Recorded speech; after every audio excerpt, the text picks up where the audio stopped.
Assalamu alaikum students. I'm Samra Batul and it's the fifth lecture of Algebra and Trigonometry. And these are the recommended books.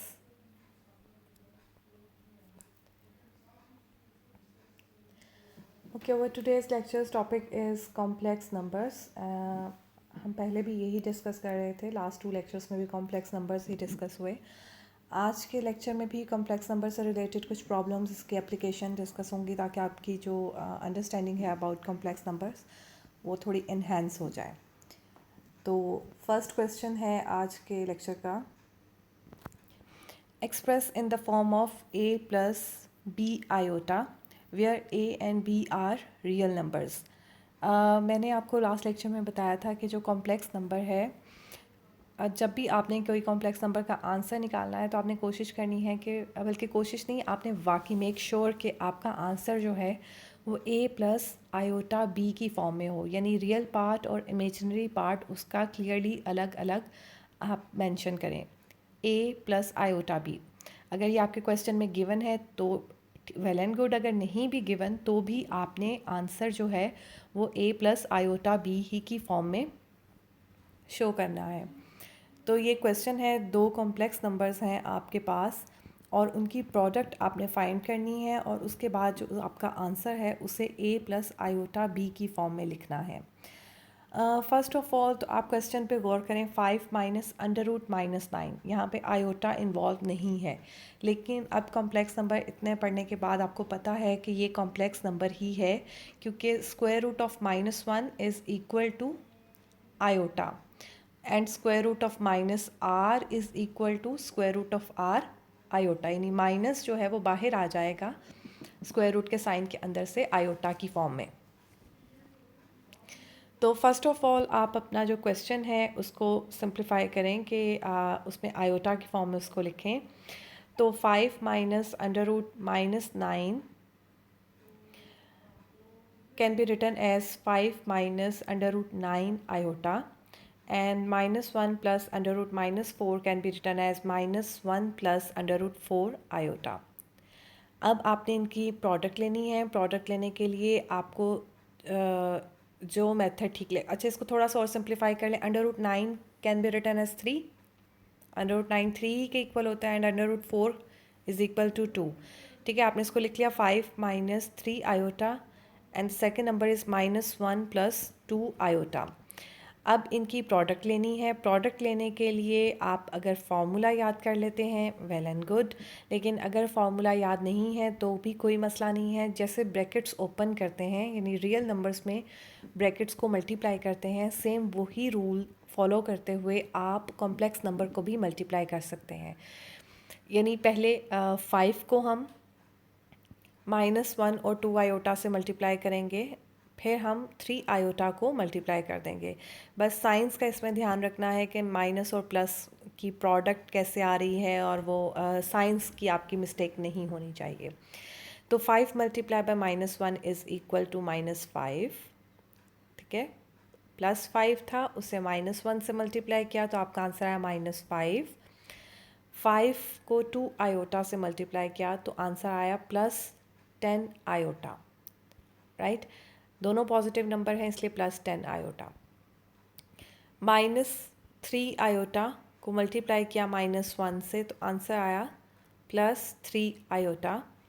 -3 iota को 2 iota के साथ जब आपने multiply किया तो आपका आंसर आया -6 आयोटा स्क्वायर. ठीक है, पॉजिटिव साइन को जब नेगेटिव साइन से मल्टीप्लाई करते हैं तो आंसर आपका माइनस में आता है. ठीक है, नेगेटिव नंबर आता है आपका आंसर. सेम साइंस, यानी दो नेगेटिव नंबर को मल्टीप्लाई करने से भी पॉजिटिव आंसर आता है और दो पॉजिटिव नंबर को मल्टीप्लाई करने से भी पॉजिटिव आंसर आता है, लेकिन दो डिफरेंट साइंस को मल्टीप्लाई करने से नेगेटिव आंसर आता है. ये अलजेब्रा का बेसिक रूल है. तो अब आपके पास ये जो एक्सप्रेशन आ गई, अब आपने इसमें क्या करना है, आयोटा वाली टर्म्स को अलग कर लेना है और रियल टर्म्स को अलग कर लेना है. फ़िलहाल तो इसमें सिर्फ एक ही रियल नंबर है विच इज़ -5, लेकिन -6 iota square. Iota square can be written as -1 और -6 जब -1 से मल्टीप्लाई होगा तो क्या आंसर आएगा 6, राइट। तो ये भी एक रियल नंबर बन जाएगा। तो जो आयोटा वाली टर्म है +10 आयोटा और +3 आयोटा, उसको प्लस करने से आपका क्या आंसर आ गया 13 आयोटा, और -5 + 6 करने से आपका आंसर आ गया 1। तो आपका फाइनल आंसर है 1 + 13 आयोटा। तो क्लियरली इसमें रियल और इमेजिनरी पार्ट अलग अलग हैं। a + आयोटा b की फॉर्म में आपका आंसर है, तो यही आपका फाइनल आंसर है, राइट। जी, next question. Find the values of x and y where x and y are real numbers. 2x - 4 + 9 iota is equal to 8 + 3y iota। इस क्वेश्चन में हमारे पास दो अननोन वैल्यूज़ हैं x एंड y, और उनकी value हमने find out करनी है। और रूल हम लोग कौन सा इसमें यूज़ करेंगे, equal complex numbers. Equal complex numbers आपको डेफिनेशन करवाई थी मैंने लास्ट लेक्चर में। दो कॉम्प्लेक्स नंबर्स इक्वल कब होते हैं, जब उनके रियल पार्ट्स भी इक्वल हों और इमेजिनरी पार्ट्स भी इक्वल हों, राइट। यानी रियल और इमेजिनरी पार्ट्स इक्वल होंगे तभी हम उन्हें इक्वल कॉम्प्लेक्स नंबर कहेंगे। तो इस क्वेश्चन में ऑलरेडी आपको गिवन है कि ये जो दो कॉम्प्लेक्स नंबर्स गिवन है ये इक्वल हैं। अगर ये इक्वल हैं तो इट मीन्स इसके रियल पार्ट्स और इमेजिनरी पार्ट्स इक्वल होंगे। Now we begin by equating the real parts and imaginary parts of each side of the equation. अलग से आप इसको इक्वेट करके लिख लें। 2x - 4 is equal to 8 and 9 is equal to 3y। दो आपके पास लीनियर इक्वेशंस बन गई। 2x - 4 is equal to 8 and 9 is equal to 3y। अब आप इन्हें सॉल्व करेंगे और x और y की वैल्यू फाइंड आउट कर लेंगे। 2x first of all we are going to solve 2x - 4 is equal to 8। 2x को इधर ही रहने देंगे, -4 को इक्वेशन की दूसरी साइड पे लेके जाएंगे। जब आप इसे इक्वेशन की दूसरी साइड पे लेके जाएंगे तो ये +4 हो जाएगा। तो 8 + 4 इज़ इक्वल टू 12। तो आपके पास क्या आंसर आ गया, 2x is equal to 12। Now dividing both sides by 2, तो आपके पास क्या आ गया, x is equal to 6। Clear. तो एक वैल्यू तो आपके पास आ गई x की। अब दूसरी फाइंड आउट करनी है y की। उसके लिए हम दूसरी इक्वेशन को यूज़ करेंगे। 9 इज़ इक्वल टू 3y। दोनों साइड्स को 3 से डिवाइड कर दें। Then we get y is equal to 3। The value of x and y that make the complex number equal are x is equal to 6 and y is equal to 3। Clear? Okay. Now next question is express in the form of a plus iota b where a and b are real numbers. तो आपने इसको सिर्फ इसका question जो है simplify भी आ सकता है, एवेल्यूएट भी आ सकता है। मतलब कुछ भी अगर यहाँ पे लिखा हो तो इट मीन्स कि आपने इनको सॉल्व करके a + आयोटा b ही की फॉर्म में आंसर निकालना है। a + आयोटा b का मकसद ये है कि इसका रियल और इमेजिनरी पार्ट अलग हो। यानी एक ऐसा रियल नंबर हो जिसके साथ आयोटा का साइन हो, और एक ऐसा रियल नंबर हो जो रियल नंबर हो उसके साथ कोई आयोटा ना हो। दैट्स इट, इसमें कोई कन्फ्यूजन नहीं है। और 4 पार्ट्स हैं इसके। इसमें डिफरेंट टाइप के क्वेश्चंस आपको दिए गए हैं ताकि आप जो है इसको सॉल्व करना आपको आ जाए, कॉम्प्लेक्स नंबर्स को कैसे सॉल्व करना है। तो पहला क्वेश्चन है जिसमें 4 × 2 + 5 आयोटा -3 - 4 आयोटा। क्वेश्चन आपको स्क्रीन पे नज़र आ रहा है, ए पार्ट, और यहाँ से इसका सोल्यूशन है। छोटा सा ये क्वेश्चन है जी। सिंप्लीफाई करना शुरू करेंगे। ए पार्ट आप देखें, 4 into 2 plus 5 iota minus bracket 3 minus 4 iota. तो सिंप्लीफाई करने के लिए first of all bracket solve करेंगे तो 4 को अंदर मल्टीप्लाई कर लेंगे। अगर आप किसी रियल नंबर को कॉम्प्लेक्स नंबर से मल्टीप्लाई करते हैं तो इसका मतलब क्या है कि सिंपल जैसे ब्रैकेट ओपन करते हैं वैसे ही आपने उसको दोनों पार्ट्स के साथ मल्टीप्लाई कर देना है और आपके पास आंसर क्या आ जाएगा, 8 प्लस 20 आयोटा। नेक्स्ट ब्रैकेट में क्या है, माइनस का साइन बाहर है। जब आप ब्रैकेट ओपन करेंगे उसको एक्सपेंड करेंगे तो आपके साइंस चेंज हो जाएंगे। मैं वही टर्म्स यूज़ कर रही हूँ जो यूजुअली बच्चे जो है वो 8th में अलजबरा करते हुए यूज़ करते हैं, ताकि आपको रिमाइंड कराने में आसानी हो जाए कि आपने कॉन्सेप्ट्स ऐसे याद किए हुए हैं। ठीक है, तो अब आपके पास जब आप ब्रैकेट्स ओपन करेंगे तो -3 प्लस 4 आयोटा आ जाएगा। क्योंकि यूजुअली जब आप अलजबरा सिखाते हैं बच्चों को तो यही कहते हैं कि माइनस अगर ब्रैकेट के बाहर हो तो ब्रैकेट ओपन करते हुए साइन चेंज हो जाते हैं, या जिस तरह से भी आपने इसको याद किया हुआ है। अब आपने ये सारे जो हैं इनको दोबारा से यूज़ करना है मैथ्स में। ठीक है, और अगर आपको कोई प्रॉब्लम हो ड्यूरिंग द लेक्चर, मतलब ये वीडियो लेक्चर जब आप लें तो आप डिस्कस कर सकते हैं। अब तक आपके व्हाट्सएप ग्रुप्स बन गए हैं। ठीक है, तो आप उन ग्रुप्स में डिस्कस कर सकते हैं मुझसे कि अगर आपको कोई भी किसी भी किस्म का प्रॉब्लम आता है।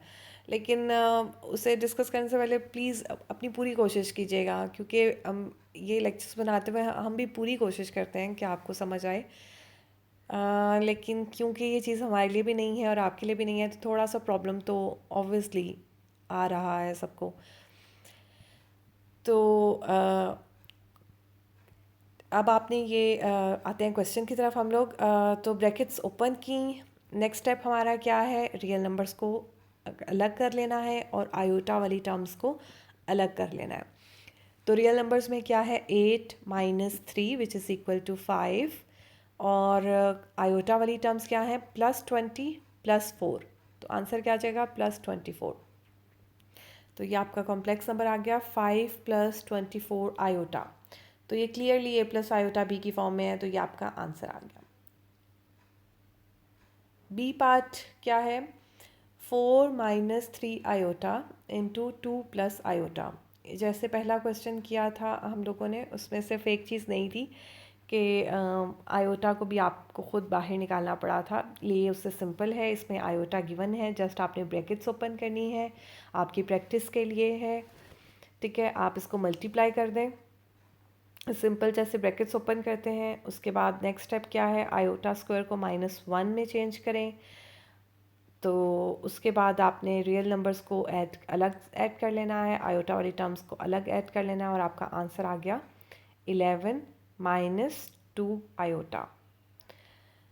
नेक्स्ट क्वेश्चन, कॉम्प्लेक्स नंबर का स्क्वायर है यहाँ पर। तो कॉम्प्लेक्स नंबर का स्क्वायर आपने कैसे ओपन करना है, इसमें अलजबरा का ही रूल यूज़ होगा। अलजबरा में आप लोगों ने पढ़ा है a प्लस बी का square is equal to A square plus B square plus 2ab। याद है, ये सारे जो रिज़ल्ट्स हैं ना अलजबरा के, वो आपने रिवाइज़ करने हैं। वो अगर नहीं भी करेंगे तो साथ साथ हो जाएंगे। ठीक है, तो a यहाँ पर यह है a माइनस बी का स्क्वायर। a माइनस बी का स्क्वायर का क्या आंसर था, a square minus b square, sorry a square plus B square minus 2ab। जो प्रोडक्ट होती है दोनों की, उसके साथ माइनस का साइन आता है।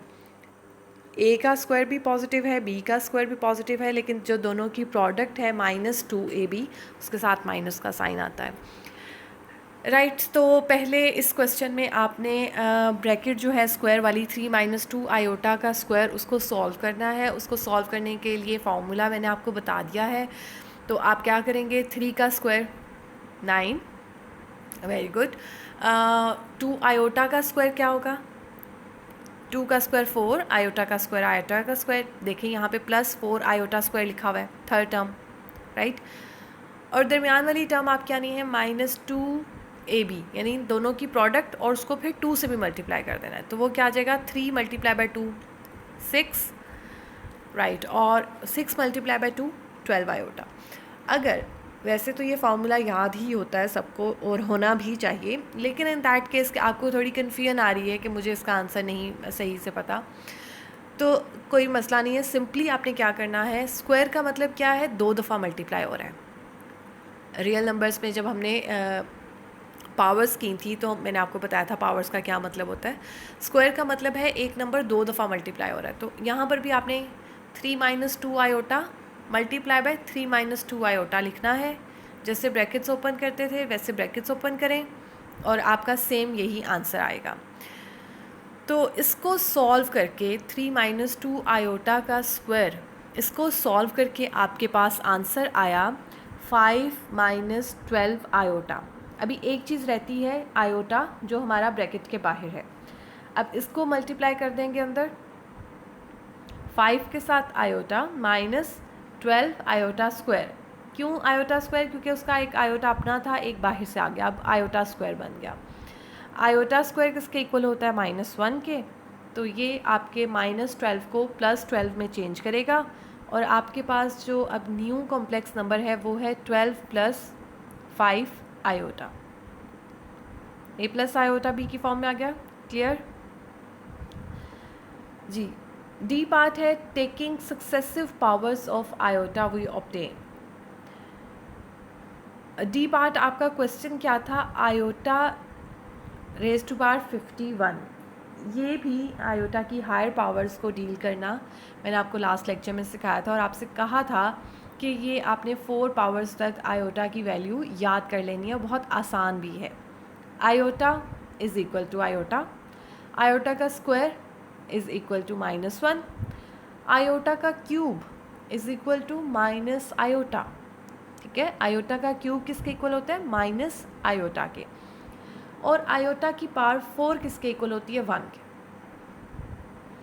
ये 4 पावर्स आपको याद होनी चाहिए। उसके अलावा जितनी भी हायर पावर्स आएंगी आप उसे इजीली फाइंड कर सकते हैं। उसका तरीका है, उसका तरीक़ेकार ये है कि अब जैसे यहाँ पर है आयोटा की पावर 51, आपने क्या करना है 51 को 4 से डिवाइड कर देना है। 51 को अंदर रखें और 4 से डिवाइड करें। 4 1 ज़ा 4, 11 आ गया 2 से, 4 2 ज़ा 8 और 3। अब ये जो अंदर होता है डिवाइड करते हैं उसे डिविडेंड कहते हैं, जो कि हमारा 51 था। बाहर डिवाइज़र है 4, कोशेंट है 12 और रिमाइंडर है 3। ये नाम आपको याद होने चाहिए। कोशेंट जो ऊपर आंसर होता है, रिमाइंडर जो नीचे रिमाइंडर बचता है आपके पास, और डिविडेंड जो डिवाइड हो रहा है, डिवाइज़र जो डिवाइड कर रहा है। तो अब लिखने का तरीका क्या है, आयोटा रेज़ टू पावर 51 को आपने लिखना है आयोटा की 4 की पावर कोशेंट यानी 12 साथ आयोटा की पावर रिमाइंडर यानी कि 3। हर जितनी भी आपके पास हायर पावर्स आएंगी आपने उसमें ये ही करना है। ठीक है, clear.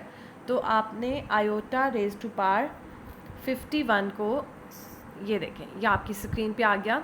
In particular iota raise to power 51 is equal to, ये दरमियान वाले को स्किप कर दें और आगे आए, आयोटा 4 रेज़ टू पावर 12। ठीक है, ये 12 आपका क्वोशंट आ गया, आयोटा की पावर 3 साथ आ गया। अब आयोटा 4 1 होता है, 1 की जितनी मर्ज़ी पावर्स लेते जाएं उससे आपको 1 ही आंसर आएगा। ठीक है, 1 की पावर आप 100 ले लें, 200 ले लें, आपका आंसर 1 ही आएगा। अच्छा, आयोटा की पावर 3 किसके इक्वल है, ये मैंने आपसे कहा आपने याद कर लेना है कि आयोटा की पावर 3 होता है -1 के। तो आपका आंसर क्या आ गया, 1 multiply by minus iota which is equal to minus iota. Clear. अब आपके पास आयोटा की जो पॉजिटिव पावर्स हैं, यानी जितनी मर्ज़ी हायर पावर्स आ जाएं, आपने उसको क्या करना है, आपने उसे 4 से डिवाइड करके,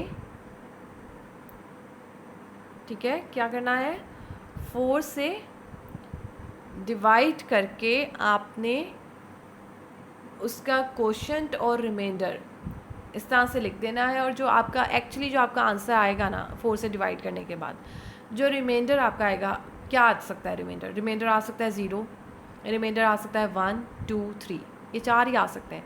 तो जो भी आपका रिमाइंडर होगा आयोटा की पावर वो लेके वो आपका आंसर होगा। आप ये सिंप्लीफिकेशन करते हैं, बहुत अच्छी बात है, लेकिन अगर आप नहीं भी करते तो सिंपली 4 से डिवाइड करें, जो आपका रिमाइंडर होगा वो ही आयोटा की पावर में जाके आपका आंसर होगा। क्लियर? यानी अगर आपका रिमाइंडर आ जाता है, फ़र्ज़ करें 0 आ जाता है, यानी कोई ऐसा नंबर है जो 4 से पूरा डिवाइड हो गया, रिमाइंडर 0 आ गया, तो आपका आंसर क्या आएगा? आयोटा की power 0 which is equal to 1। किसी भी नंबर की पावर 0 1 ही होती है ना, तो 1 आ गया। अगर आपका आंसर आ जाता है, रिमाइंडर आ जाता है 1, आयोटा की पावर 1, आयोटा आ गया। अगर रिमाइंडर आ जाता है 2, आयोटा का स्क्वायर -1। अगर रिमाइंडर आ जाता है 3 तो माइनस आयोटा। इसके अलावा कोई रिमाइंडर आ सकता है? नहीं, इसके अलावा कोई रिमाइंडर नहीं आ सकता। रिमाइंडर हमेशा जो है वो 0 से डिवाइज़र तक ही होता है, डिवाइज़र से छोटा ही नहीं, 0 से लेकर डिवाइज़र से छोटा तक। तो आपका रिमाइंडर यही आ सकता है। आप प्रैक्टिस के लिए आप कोई से भी बड़ा नंबर लें और उसको डिवाइड करके अपना आंसर चेक कर सकते हैं। इसके अलावा रिकमेंडेड बुक्स हैं, मैंने आप लोगों के ग्रुप में देखा, आप लोगों ने शेयर की हुई हैं, वेरी गुड। और वो डिफरेंट हैं, तो आपको डिफरेंट बुक्स जो है वो पढ़ने का मिल सकता है। लेकिन मैं आपको सजेस्ट यही करूँगी कि कोई एक बुक जस्ट आप डाउनलोड करें, सारी पढ़ने की ज़रूरत नहीं है। कोई एक बुक डाउनलोड करें और उसकी प्रैक्टिस करते जाएं, और उसमें से भी ना आपने ज़्यादा डिटेल में नहीं जाना, ठीक है? ये जो अलजेब्रा एंड ट्रिग्नोमेट्री की बुक्स हैं, ये ज़ाहिर बात है मैथ्स के स्टूडेंट्स के लिए भी होती है ना, यही वाली बुक्स होती हैं। उन्होंने ज़्यादा डिटेल से करना होता है, आप लोगों ने बेसिक चीज़ें करनी होती हैं। हर कॉन्सेप्ट की बेसिक्स आपको आनी चाहिए। तो आप कंटेंट से रिलेटेड, यानी जो मैं आपको लेक्चर्स देती हूँ, इससे रिलेटेड वहाँ से क्वेश्चन देखें और उनकी प्रैक्टिस करें। और अगर फिर भी आपको कुछ नहीं समझ आता कि ये हमारे सिलेबस से रिलेटेड है या नहीं है, तो आप मुझसे भी डिस्कस कर सकते हैं, ठीक है?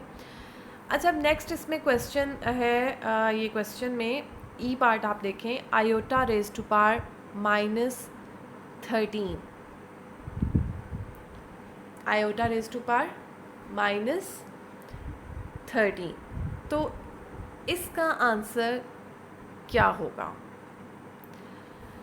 नेगेटिव पावर्स को डील करना थोड़ा डिफरेंट है, इसके डिफरेंट मेथड्स हैं, आपको जौन सा आसान लगे वो आप अप्लाई कर लीजिएगा। जैसे इस यहाँ पे जो सोल्यूशन मैंने दिया है, in general multiply iota raise to power -a by iota b, where b is lies between a to a plus 3 and b is a multiple of 4, so that iota b is equal to 1, and for iota raised to power -13 choose b is equal to 16।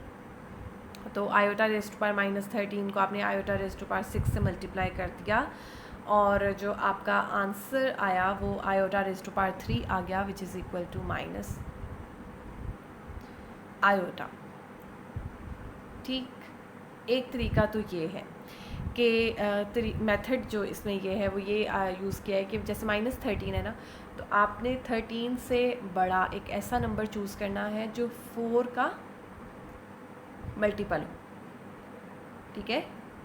13 जो भी यहाँ पे negative number होगा इसकी power में, उससे बड़ा आपने ऐसा नंबर चूज़ करना है जो 4 का मल्टीपल हो, उससे थोड़ा ही बड़ा, ये नहीं ज़्यादा बड़ा नहीं आपने चले जाना, थोड़ा। जैसे अब ये 13 है, 13 4 पे डिवाइड नहीं होता ना, और 13 नहीं होता तो 14 भी नहीं होता, 15 भी नहीं होता, लेकिन 16 होता है। इन 4 नंबर आपको चेक करने पड़ेंगे। अगर आप वो 4 नंबर चेक करते हैं तो उससे ही आपको जो है वो आंसर मिल जाएगा, ठीक है? तो आपने ये ही आसान भी है, बस आपने उससे, यानी जो भी आपके पास नेगेटिव नंबर है, आपने उससे अगले चेक करने हैं कि कौन सा नंबर ऐसा आएगा जो 4 से डिवाइड हो जाएगा, और जो उससे नेक्स्ट नंबर होगा उसी को पावर लेके आपने आयोटा से उसको मल्टीप्लाई कर देना है। किसी भी नंबर को अगर आप 1 से मल्टीप्लाई करते हैं तो उस पर कोई फ़र्क नहीं पड़ता, ठीक है? हम किसी भी नंबर को 1 से मल्टीप्लाई कर सकते हैं। तो आयोटा की पावर अगर 4 का मल्टीपल हो, यानी आयोटा की पावर 8 किसके इक्वल होता है? 1। आयोटा की पावर 12 1, आयोटा की पावर 16 1, आयोटा की पावर 444 1, क्योंकि वो 4 का मल्टीपल है, ठीक है। तो आपके पास कोई भी, अब जैसे मैं आपको ये एक एग्जांपल थी -13, तो मैंने आयोटा 16 से इसको मल्टीप्लाई कर दिया। ये इतना मुश्किल नहीं है आयोटा किससे मल्टीप्लाई करना है। जैसे मैं आपको कोई और एग्जांपल दे देती हूँ, मैं आपसे कहती हूँ -111 है आयोटा की पार, आयोटा इस की पार में है -111, तो इसका आंसर क्या आएगा? क्या करेंगे आप, सोचें जी। आपने -111 को फर्स्ट ऑफ ऑल तो उसको ही चेक करना है, क्या वो 4 से डिवाइड होता है? वो नहीं होता। 112 होता है, हाँ होता है कि नहीं होता? चेक कर लो, होता है। 4 2 8, 4 8 32, 28 सा होता है। तो 112 हमें मिल गया, तो हमने क्या करना है, आयोटा की पार 112 को इसके साथ मल्टीप्लाई कर देना है। जब आपने आयोटा की पार 112 को इसके साथ मल्टीप्लाई करना है, तो आपने पावर्स को ऐड कर देना है। अगर बेस सेम हो तो पावर्स ऐड हो जाती है ना। तो 111 minus 112 which is equal to -111 plus 112 which is equal to 1। Iota की पावर 1 आपके पास आंसर आ गया which is equal to iota. Clear? Practice कीजिएगा। ये आपको ना ये जो बुक्स हैं इनमें इनसे रिलेटेड क्वेश्चन मिलेंगे। वैसे मैंने ना आपको इस लेक्चर के एंड में एक असाइनमेंट दी है, उसके ऊपर लिखा तो असाइनमेंट नंबर 1 है, क्योंकि लेक्चर मैंने पहले प्रिपेयर कर लिया था, लेकिन वो आपकी सेकंड असाइनमेंट कंसिडर होगी। थोड़ी लेंथी है, आप कोशिश कीजिएगा कि हो जाए। उसके लिए मैं चले आप डिस्कस कर लेंगे व्हाट्सएप पे कि आपको ज़्यादा टाइम नहीं तो दे दूँगी, लेकिन साथ साथ आप असाइनमेंट्स करते जाएँ तो आपके लिए ना ज़्यादा बेटर है। क्योंकि अब जैसे कॉम्प्लेक्स नंबर का टॉपिक है, तो कॉम्प्लेक्स नंबर की असाइनमेंट साथ ही हो जाए तो आपका ये टॉपिक रिवाइज भी हो जाएगा। नेक्स्ट आपका टॉपिक है सेट थ्योरी, तो फिर हम उससे रिलेटेड असाइनमेंट करेंगे तो ज़्यादा बेटर हो जाएगा। ठीक है, पहली असाइनमेंट आपकी बहुत छोटी थी, ऐसा ही है ना वो, क्योंकि मुझे पता था कि ये नेक्स्ट असाइनमेंट आने वाली है और ये थोड़ी लेंथी हो जाएगी, तो उसमें भी मैंने ये क्वेश्चंस शेयर किए आपकी प्रैक्टिस के लिए। और ये ना एज अ क्वेश्चन भी आ सकता है और ऑब्जेक्टिव में भी पूछा जा सकता है, तो आप किसकी थोड़ी ज़्यादा प्रैक्टिस होनी चाहिए। क्लियर? चलें जी, नेक्स्ट स्लाइड क्या है? हाँ जी, conjugate of a complex number. Conjugate of a complex number क्या होता है? Two complex number are called the conjugates of each other if their real parts are equal and their imaginary parts are differ only in sign. या simple words में if z is a complex number a plus iota b, then a minus iota b is called its conjugate and is denoted by z के ऊपर ये बार से denote किया जाता है। तो ये जो सेकेंड लाइन है इसकी, ये आप एज अ डेफिनेशन याद कर लें। If z is equal to a plus iota b, the complex number, then a minus iota b is called the conjugate of z and it is denoted by z conjugate, और इसको ऐसे भी express किया जाता है। More over, मतलब ये definition का हिस्सा नहीं है, वैसे आपको बता रहे हैं कि z multiply by z conjugate, यानी z को आप उसके कॉन्जुगेट के साथ मल्टीप्लाई करें, तो ये a plus iota b, a minus iota b को आपने मल्टीप्लाई किया तो आंसर आपके पास क्या आ गया? a का स्क्वायर प्लस b का स्क्वायर। ठीक है, ये किसके इक्वल होता है वैसे? a का स्क्वायर प्लस b का स्क्वायर। कुछ याद है? चलिए सोचें, अगर नहीं याद, और अगर किसी को याद है तो बहुत अच्छी बात है, और अगर किसी को नहीं याद तो वो पुराने लेक्चर्स देखे कॉम्प्लेक्स नंबर के दोनों, और ये बताए कि किसके इक्वल होता है। ठीक है, z plus z conjugate is equal to 2a and z minus z conjugate is equal to 2 iota b। और ये एक इम्पॉर्टेंट भी है कि उसका sum of complex number and its conjugate is the real part, real number होता है, and difference of complex number and its conjugate is equal to imaginary number होता है, एक प्योर इमेजनरी नंबर। ये जो z plus z conjugate is equal to 2a है, इसको real number कहते हैं, तो आपको पता है ना कि ये रियल नंबर है। और लेकिन ये जो दूसरा है 2 आयोटा भी, इसे प्योर इमेजनरी नंबर कहते हैं। प्योर इमेजनरी नंबर एक ऐसा नंबर होता है जिसमें सिर्फ कॉम्प्लेक्स पार्ट होता है, उसका रियल पार्ट नहीं होता। ठीक है, रियल पार्ट यानी उसमें ज़ीरो होता है। क्लियर? तो अगर ये भी आ जाए आपको क्वेश्चन ऐसे पूछा जा सकता है तो आपको कन्फ्यूजन ना हो कि क्या मैंने आंसर निकालना है, सिंपली आपने उसको जस्ट सॉल्व ही करना होता है। हाँ जी, फैक्टराइज ए स्क्वायर प्लस बी स्क्वायर। पहले आप लोग यही सुनते आए ना कि ये फैक्टराइज नहीं हो सकते, अब कॉम्प्लेक्स नंबर में ये फैक्टराइज हो सकते हैं। A square plus B square can be written as A square minus into minus B का square, this is equal to A square minus iota square B square. ठीक है, माइनस बी का square को लिखा जा सकता है ना, minus iota square -1 is equal to iota square होता है, तो इस तरह लिखा। और अब अलजबरा का रूल, एक रूल मैंने आपको पहले रिवाइज करवा दिया, वो क्या था कि a plus B whole square किसके इक्वल होता है, A square plus B square plus 2ab, और a minus B whole square किसके इक्वल होता है, A square plus B square minus 2ab। और तीसरा रूल यानी थर्ड जो रूल है अलजबरा का बहुत इंपॉर्टेंट, वो ये है a plus b a minus b is equal to A square minus b square. ठीक है, और यहाँ पर इसको दूसरी साइड से यूज़ किया हुआ है कि a का स्क्वायर माइनस बी का square is equal to a plus b और a माइनस बी। क्लियर? तो आयोटा उसके साथ b के साथ है, वो साथ ही आ जाएगा, तो फैक्टराइजेशन हो गई a का स्क्वायर प्लस b का स्क्वायर की। तो कॉम्प्लेक्स नंबर की हेल्प से आप जो है इसको फैक्टराइज कर सकते हैं। अच्छा जी, नेक्स्ट थेरम्स हैं। थेरम का नाम सुन के आपने परेशान नहीं होना, सिंपल आपने जैसे क्वेश्चन सॉल्व करते हैं ना, सिंपल से हैं, आसान से। ठीक है, if z1 and z2 are complex numbers then z1 plus z2 का conjugate is equal to z1 conjugate plus z2 conjugate. And second number पे थोड़ी मिस्टेक है, सॉरी, ये ना दरमियान में प्रोडक्ट की है, z1 डॉट z2। अगर दोनों की प्रोडक्ट का इकट्ठा कॉन्जुगेट है तो उनके अलग अलग कॉन्जुगेट के प्रोडक्ट के इक्वल होता है। और नेक्स्ट है z1 over z2 conjugate is equal to ये, यानी कॉन्जुगेट जो है मतलब सिर्फ कहने का ये है कि ये अलग अलग जा सकता है, ये ऑपरेटर की तरह एक्ट करता है। और ये अगर प्लस लेने के सम करने के बाद कॉन्जुगेट लें या पहले कॉन्जुगेट लेके सम करें, इससे कोई फ़र्क नहीं पड़ता। इसी तरह प्रोडक्ट में भी और डिवीजन में भी ऐसे ही है जी। नेक्स्ट आपकी स्लाइड में प्रूव, ये देखें कितना सिंपल प्रूव है इनके। z1 is equal to a plus iota b, z2 is equal to a2 plus b2 iota.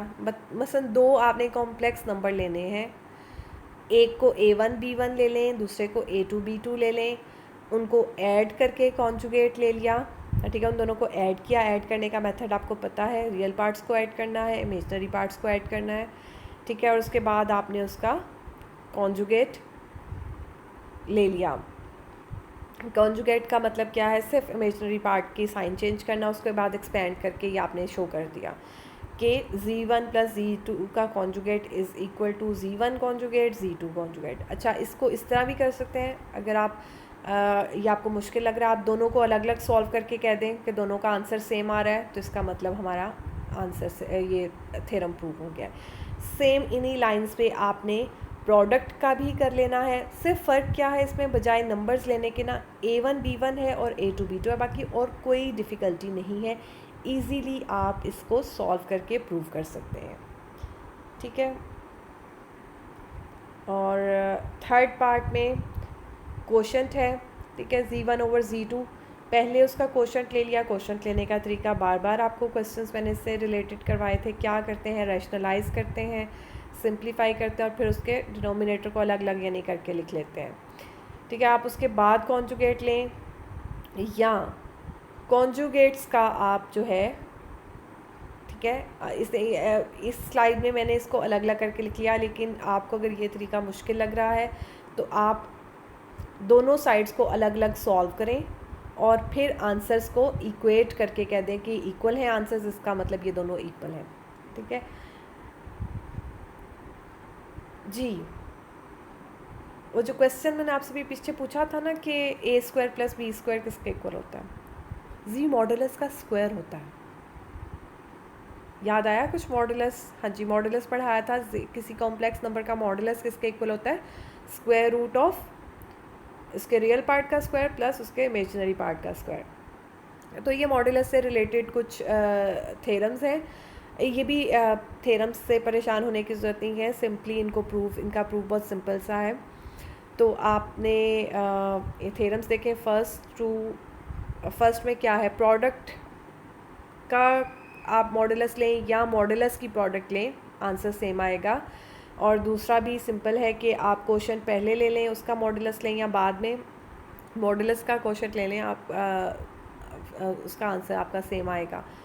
तो इसमें भी आपने इसी तरह प्रूफ में देखें, Z1 को A1 प्लस आयोटा B1 लिया है, Z2 को A2 प्लस आयोटा B2 लिया है, और फिर इनकी प्रोडक्ट ली है। प्रोडक्ट लेने के बाद इनका मॉडुलस लिया है। मॉडुलस लेने का तरीका क्या है, सिर्फ सिंपली आपने रियल पार्ट्स का स्क्वायर ले लेना है और इमेजिनरी पार्ट का स्क्वायर लेना है, विदाउट आयोटा के बगैर, ठीक है। उसके बाद मैंने इसी को सिंप्लीफाई करके इसके इक्वल प्रूफ कर दिया। आपसे बार बार कह रही हूँ, आप दोनों साइड्स को अलग अलग सॉल्व करके आंसर को इक्वेट कर सकते हैं कि दोनों का आंसर सेम आया है, तो ये प्रूफ दोनों तरह से आपका प्रूफ सही होगा। क्लियर? अच्छा, इसमें जो है ना थर्ड और फोर्थ थ्योरम ज़्यादा इम्पॉर्टेंट है, एनालिटिकली इनका प्रूफ आ जाता है, तो आप इसको ज़्यादा अच्छी तरह से कर लें। जी, सेकंड प्रूफ ये देखिए आपकी स्क्रीन पे शो हो रहा है। सिंप्लीफिकेशन जो इसकी है वो बहुत इजी सी है, आप कर लीजिएगा। हम आ जाते हैं थर्ड की तरफ। जी, ये हमने प्रूफ क्या करना है, हमने प्रूफ करना है कि Z1 प्लस Z2 का स्क्वायर के मॉडुलस का Z1 प्लस Z2 का जो मॉडुलस है is less than and equal to Z1 modulus plus Z2 modulus, ठीक है। यानी दो कॉम्प्लेक्स नंबर को सम करके उनका मॉडुलस लेंगे तो वो उसके बराबर नहीं आएगा, उनके मॉडुलस के सम के बराबर भी आ सकता है लेकिन छोटा भी आ सकता है, तो दोनों केसेस हो सकते हैं। तो इसमें आपने इसको प्रूव करना है। प्रूव करने के लिए आपने क्या करना है, दो कॉम्प्लेक्स नंबर्स लिए, उनका सम किया, फिर उनका मॉडुलस लिया, ठीक है। मॉडुलस लेने के बाद स्क्वायरिंग बोथ साइड्स, एक साइड पे स्क्वायर आ जाएगा, दूसरी साइड पे स्क्वायर रूट का साइन ख़त्म हो जाएगा।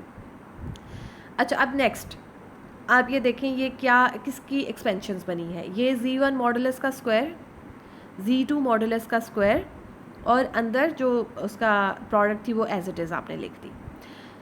यानी अब Z1 प्लस Z2 मॉडुलस का square is equal to Z1 modulus का स्क्वायर प्लस Z2 मॉडुलस का स्क्वायर, ठीक है, और प्लस कुछ और, ऐसा ही है, प्लस कोई और चीज़। अब वो चीज़ आप देखें, वो जो नंबर है वो 2A1 A2 B1 B2 is less than and equal to A1 का स्क्वायर B2 का स्क्वायर प्लस B1 का स्क्वायर A2 का स्क्वायर। हाँ, ज़ाहिर बात है, उधर स्क्वायर्स हैं और इधर नहीं है, तो ये या तो इसके बराबर आ जाएगा या इससे बड़ा होगा। तो इसको आपने इस तरह से लिख लिया। सो Z1 प्लस Z2 का square is less than and equal to Z1 का स्क्वायर प्लस Z2 का स्क्वायर प्लस जो अगली एक्सप्रेशन थी उसको इससे चेंज कर दिया। चेंज क्यों किया ये अभी आपको समझ आ जाएगा नेक्स्ट स्टेप में। ये देखें, चेंज इसलिए किया क्योंकि मैं इसको ये बनाना चाहती थी, A1 का स्क्वायर प्लस B1 का स्क्वायर, A2 का स्क्वायर प्लस B2 का स्क्वायर, ये बनाना चाहती थी, इसलिए मैंने इसको इससे रिप्लेस किया। और रिप्लेस करते हुए साइन जो है वो चेंज हो गया, क्योंकि या तो ये वाली जो एक्सप्रेशन है वो उससे बड़ी होगी या उसके बराबर होगी। तो ये less than and equal to का मैंने साइन डाल दिया। ये जो मेरे पास अंदर एक्सप्रेशन बनी, इसको मैंने मॉडुलस की फॉर्म में लिख दिया। ये देखें, ये Z1 का मॉडुलस है, ये Z2 का मॉडुलस है, ये आपके पास आ गया। अब आप ये एक्सप्रेशन देखें, ये क्या है, Z1 मॉडुलस का स्क्वायर प्लस Z2 मॉडुलस का स्क्वायर प्लस 2Z1 Z2, ये A का स्क्वायर प्लस B का स्क्वायर प्लस 2AB नहीं बन गया, इसको इकट्ठा करके लिख देंगे Z1 modulus plus Z2 modulus whole square. दोनों साइड से स्क्वायर अगर हम कैंसिल कर दें, यानी स्क्वायर रूट ले लें दोनों साइड्स पे, तो हमारा थ्योरम प्रूव हो गया। ये देखें, सॉरी नेक्स्ट स्लाइड, ये z1 plus z2 modulus is less than and equal to z1 modulus plus z2 modulus. अगर आप इसको याद करने की कोशिश करेंगे तो ये बहुत मुश्किल लगेगा। अगर आप इसको सॉल्व करके सिर्फ इसका जो मेथड है उसको समझें और इसको सॉल्व करें तो आपको आसान लगेगा। ठीक है, आपको जो मैंने मेथड बताया कि आपने करना है, z1 को a1 प्लस आयोटा b1 लेना है, z2 को a2 प्लस आयोटा b2 लेना है, और उसको सिंपली जो भी आपने प्रूव करना है उसको सॉल्व करते जाएं और आप देखेंगे कि आपको बहुत ईजीली ये सॉल्व हो जाएगा। क्लियर। फोर्थ थ्योरम इसी थ्योरम से प्रूव हो जाएगा। फोर्थ थ्योरम आपका क्या था कि z1 माइनस z2 का modulus is greater than z1 modulus minus z2 modulus, यानी उनको माइनस करके मॉडुलस लेंगे या उनका मॉडुलस लेकर उनको माइनस करेंगे तो आंसर सेम भी आ सकता है लेकिन बड़ा भी आ सकता है, तो इसलिए इसको प्रूव करना आसान है उससे। जी, आपने लिया z1 modulus is equal to, z1 को लिखा जा सकता है ना z1 minus z2 plus z2, यानी एक z2 खुद से अपने पास से ऐड और सब्ट्रैक्ट कर दिया। ठीक है, फिर उसके बाद z1 माइनस z2 के इर्द गिर्द ब्रैकेट डाल दी। अभी आपके पास दो कॉम्प्लेक्स नंबर आ गए, एक है z1 minus z2 plus z2। अभी आपने ऊपर प्रूव किया कि अगर इनका मॉडुलस अंदर लेकर जाने हों तो ये less than and equal to का साइन आ जाएगा। ठीक है, ये बाय थर्ड थ्योरम जो हमने अभी प्रूव किया। अब आपने इसको z2 जो इधर अकेला रह गया तो उसको इस साइड पे ले आएंगे और आपका थ्योरम प्रूव हो गया।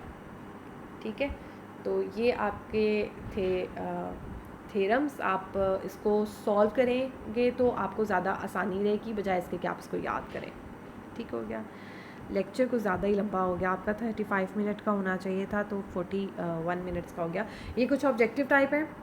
ठीक है, वैसे बहुत अच्छी बात है कि आपने बुक्स डाउनलोड कर लिया और अब आपके पास ऑब्जेक्टिव टाइप होंगे और उनके आंसर्स भी, लेकिन क्योंकि ये लेक्चर मैंने पहले बनाया था तो मैंने आपके लिए कुछ ऑब्जेक्टिव टाइप थे कि आप सॉल्व कीजिएगा। नेक्स्ट स्लाइड में इनके आंसर्स भी गिवन हैं। ठीक है, तो पहले सॉल्व कीजिएगा, बाद में इसके आंसर्स को टैली कर लीजिएगा। और जो ये है आपकी असाइनमेंट, ये एक्चुअली आपकी सेकंड असाइनमेंट है। कुछ क्वेश्चंस हैं आपकी प्रैक्टिस के लिए, सॉल्व करें ताकि आपकी प्रैक्टिस हो और आपका कॉम्प्लेक्स नंबर अच्छी तरह से आ जाए। थैंक यू सो मच जी, अल्लाह हाफिज़, बी सेफ़।